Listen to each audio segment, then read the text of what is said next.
Hojik ina semgadriba video asi IBPS RRB hariba exam sigi syllabus ki matangda koi quants ki oibako syllabus ki matangdani masida category oina RRB gida hangiba syllabus se ahanbada DI lere data interpretation dagi algebra number series simplification data sufficiency comparing quantities miscellaneous moisi kamai to question type no haibudo mo ne siko adu lakjingai da hariba ena khaidoiba category sing sida lakpa yaba magi number of question haitare ko sum approximately dum haidoini exactly haiba yaroi ormodun ahan bada di sida lakpa yari se khoigi 15 to 20 question lakpa yai hariba 15 to 20 question si di makal mayam ama leiriba makal mayam da oiba yaba si loina dum ayamba dum oiba yai line graph leiriba adagi bar graph leiriba pie chart adagi table da base toba adagi data missing adi khoigi data di complete only p da bai data di oraga khoigi blank hangba dum yoba da caselet ki type oiba caselet arichina khoigi table oina pura de p da bida some paragraph amagi form da piraga madu table on thoga khoigi pyramid question sing ado answer kumbagi mong adabain toba kudimak loina dum hangba yai chigi di sida select number of questions ina 15 dagina 20 question bo dum lakani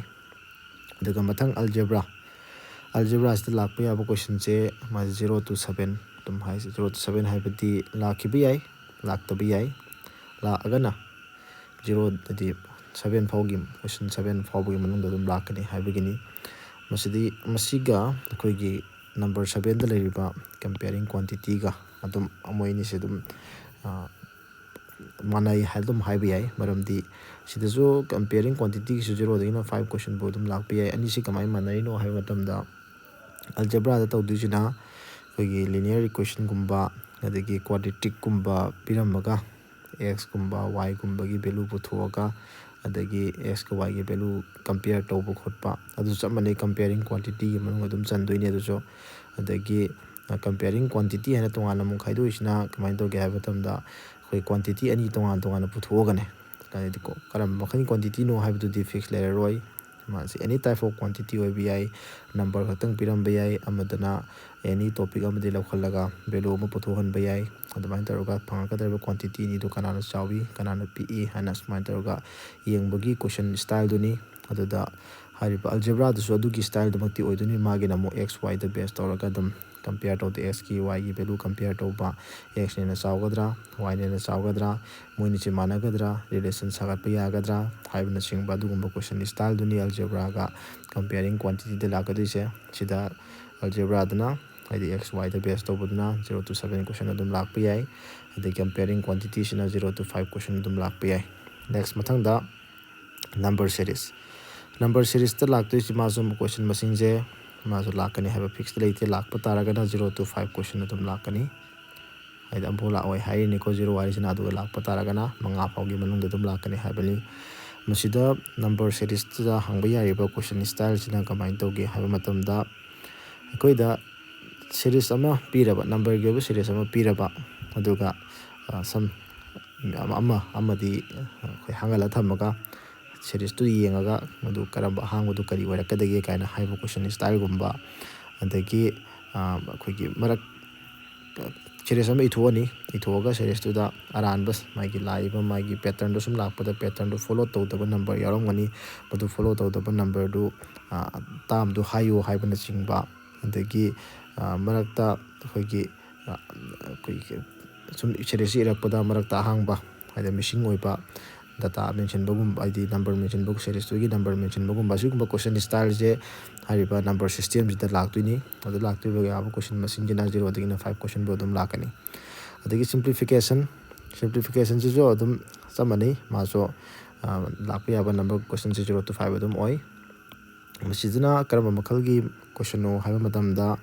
bodmas ki rule palaga hotpugumba dagi approximate value the base toraga approximate oina value puthokpa haibugumba adugumba question style to sudum simplification da singi madudagi 0 to 5 question adum lakani ꯑꯗꯨꯒꯤ ꯃꯊꯪꯗ data sufficiency ꯍꯥꯏꯅ data sufficiency ꯁꯤꯁꯨ 0 to 5 question ꯑꯗꯨꯝ ꯃꯥꯁꯨ ꯂꯥꯛꯀꯅꯤ ꯇꯧꯕꯇꯕꯨ ꯁꯤꯗ ꯂꯥꯛꯇꯣꯏꯁꯤꯅ ꯑꯩꯈꯣꯏꯅ